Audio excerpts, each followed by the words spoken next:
Things First is sponsored by Ram Trucks, built to serve. Good morning, everyone. Welcome to First Things First. See. I'm Jenna Wolf alongside It's time? Nick Wright, Brandon Marshall. It's time? Kevin, did you not know? Oh, I lost track of time.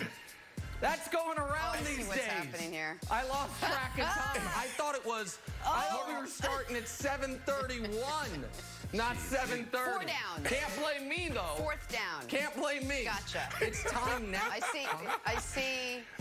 see what's happening now. I see. Can't blame Your me. buddy Kevin Wiles is none too amused, Nick Wright. It's the sinner's fault. Yeah. All right. Yeah. Sorry about Let that. us Hey, tell good morning, America why Nick was a little late for the start of the show this morning. We'll head to last night's game, little Thursday night football. Bucs Bears under a minute left to go. Bucs need a field goal to win. 4th and 6. Brady misses his receiver. That's basically it. But wait, it's 4th down, right, guys? Everyone got it wrong, but me, right, guys? 4th. Wait, is it possible Tom Brady lost track of downs last night? Because it certainly appears that way. That is how this one ended. Brady none too happy about it. Bears hang on for the 20-19 win. So what happened? Here's Tom Brady on that final play. Yeah, I knew we needed a chunk, and I was thinking about more yardage. And then, you know, it was bad execution. And we had a great opportunity there, so just didn't execute when we needed to. I didn't have our team ready to play, so it's obvious. Bruce, at the end of the game there, that last drive, it looked like Tom might have been confused with what down it was. Did he not know it was 4th down? Yeah, he knew. He knew. I'm not sure what's worse, knowing and making that mistake or not knowing and making that mistake. Either way, there's a lot of cleaning up to be done in Tampa this week. But, Brandon, let me start with you. Whatever you want to call a mental error, whatever it was, is that what did Tom Brady's little error there cost the Bucs that win last night? Nick, you sure you want me to start? Do you want to start? No, you go right ahead. I'm going to, it will ramp up. You go right ahead. Marinate in the good feelings first. Jenna, I wanted to come in here and defend Tom. I don't think I can. I don't think it was the defining moment of the game. You know, there's so many plays throughout the game, offense, defense, special teams. I thought Khalil Mack definitely stepped up last night. 2 sacks, 2 tackles for loss, 2 quarterback hits. But Tom Brady, come on. When you think about situational football, the last 20 years, there's been nobody better outside of him and Russell Wilson. So for you to get in a game and you make this mistake, this is a big deal. You had the running back coming out with the option route that you could have easily hit for 3 yards, and he could have ran for another 5 or 6 yards. This is a big deal. I don't understand how this happens when you have a guy that's done it at a high level for a very long time, and this is why he's great. Senior moment? You know, a lot of people think about the physical, but for Tom, it's mental. We talked about this yesterday, Nick. So I was ready to come in here today. I was watching the game last night. I was like, at halftime, I was like, oh, great. Because Nick doesn't think that they're going to have a great run these next 3 games. This will be the first one. They'll win this game, and then Nick's going to have to shave his hair, do something cool, and leave Tom Brady alone. But Tom blew it. Tom blew it. Tom blew it. And listen, this is bigger than anything about the Bucs record, the Bears getting to 4-1, any of that. Because my entire life, there has been a go-to phrase when it comes to an athlete who probably hung on a little too long, changed teams, and your final memory of him is not what you wish it was. And that phrase has always been Willie Mays stumbling around in the outfield for the '73 Mets. Well, for the next generation, the phrase is going to be Tom Brady forgetting what down it was. Oh, it's not? Oh, Wilds. Oh, no, okay. No, that's your. All right, Wilds.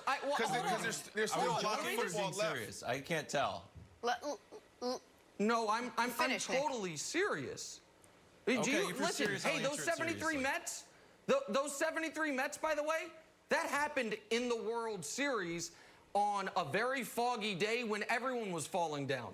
Nobody remembers or cares about that. It was Willie Mays wearing a jersey that seemed unfamiliar. It also doesn't matter that Willie Mays is, in my opinion, the greatest baseball player ever. Part of his sports epitaph is that. Tom Brady is the greatest quarterback of all time. And this season is not going to go well for the Bucs. This season already is not going well for Brady with 2 pick sixes in 5 games. Congrats to him, by the way. He avoided one last night.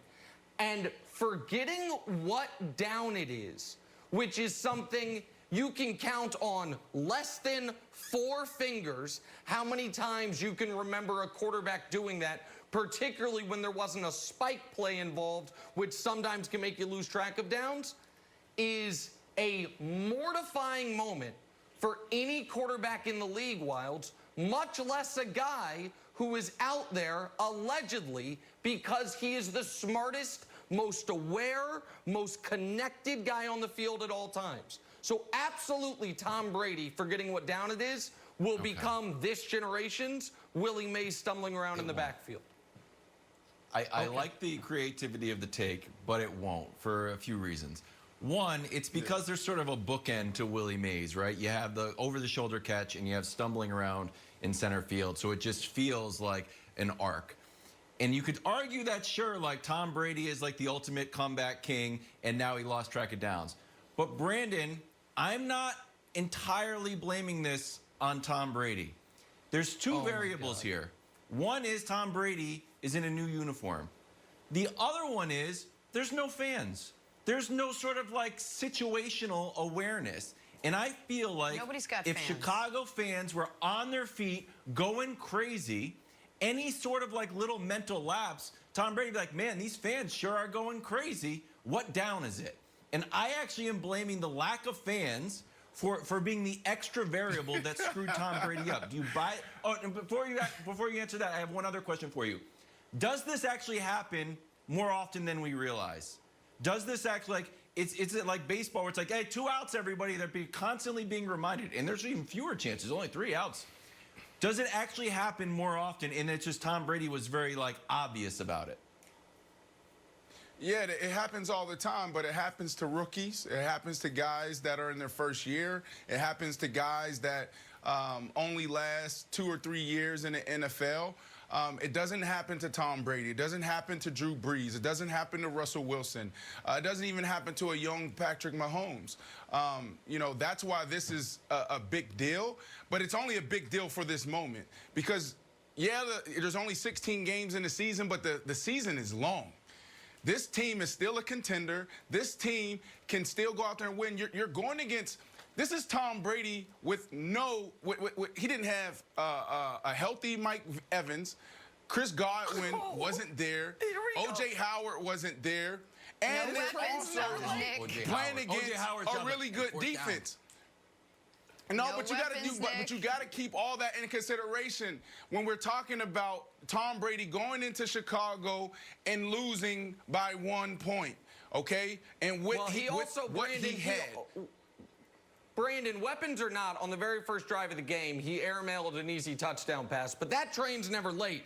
Headline from Jenna Lane's article on ESPN.com. No. His hand was hit. His hand was hit when he airmailed that pass. So let's make sure we're actually painting the picture the right way.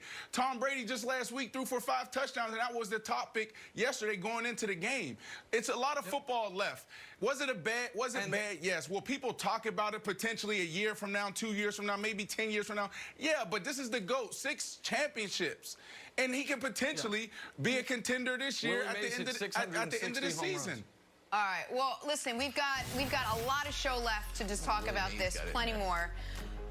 We'll take a turn now. The Cleveland Browns have themselves a tough battle coming up this weekend. Can Baker and Odell carry that momentum to a win over the Colts? Next, first things first.